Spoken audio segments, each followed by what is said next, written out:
سلام، به کانال آشپزی من خوش اومدین.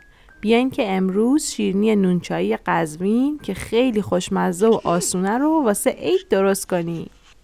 واسه درست کردنش اول 1 گرم بیکینگ پودر رو با 25 گرم ماست که بهتر کم آب باشه قاطی میکنیم و میذاریم کنار تا عمل بیاد. بعدش 90 گرم روغن جامد و با 50 گرم پودر قند با دور تند همزن 5 دقیقه هم میزنیم تا کاملا پوک بشه. واسه این شیرینی حتما باید از روغن جامد استفاده کنیم، ولی اگه نبود میشه از کره‌ای که دوغشو گرفتیم هم استفاده کرد. حالا بعد 5 دقیقه هم زدن نصف قاشق چایخوری پودر هل و 1 ذره تخم مرغ هم به موادمون اضافه میکنیم و بازم 1 دقیقه دیگه همشون میزنیم. خب همون جور که میبینین ماستمون عمل اومده، پس ماست رو هم به موادمون اضافه میکنیم. 2 قاشق چایخوری زعفرون دم کرده غلیظم میریزیم و 1 دقیقه دیگه هم همشون میزنیم تا خوب با هم دیگه مخلوط بشن. راستی دورگیری کاسه یادتون نره که باعث میشه شیرینیتون بوی تخم مرغ نده.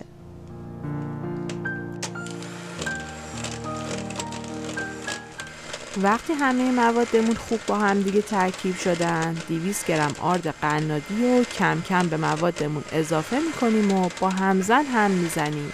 این شیرینی اصلا نیاز به ورز دادن با دست نداره و همین که با همزن همش بزنیم خمیرش آماده میشه. وقتی خمیرمون به این حالت رسید همزن رو میذاریم کنار و با لیستک خمیرمون رو هم میزنیم تا خمیرمون یه حالت لطیفی پیدا کنه. حتما آردایی که دور ظرف پاشیده رو جمع میکنیم تا با خمیرمون قاطی کنیم. اینم از خمیرمون که همون جور که میبینین خیلی لطیفه. حالا خمیر رو میذاریم توی کیسه فریزر رو اول یکم با دست بعد با وردن بازش میکنیم تا یکم صاف بشه.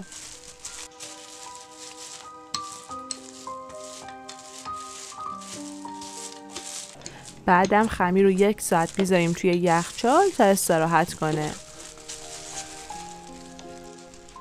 حالا بعد 1 ساعت خمیر رو بین 2 تا کیسه فریزر میذاریم و با وردن به ضخامت نیم سانت پهنش میکنیم.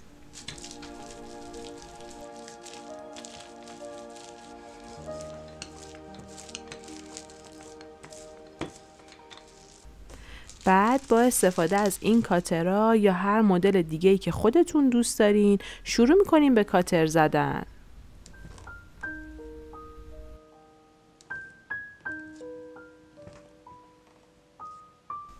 حالا شیرینی‌ها رو با یکم فاصله از هم میچینیم تو سینی فر که توش هم کاغذ روغنی انداختیم.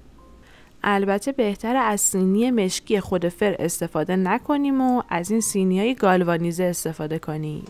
اینم از بقیه خمیر که میذاریمش بین 2 تا کیسه فریزر رو با وردن بازش میکنیم و کاتر میزنیم.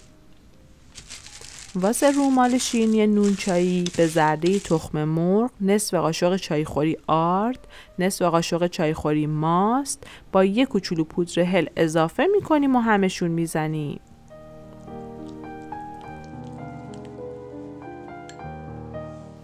بعدم با یه براش از موادی که واسه رومال آماده کرده بودیم میزنیم روی شیرینیامون.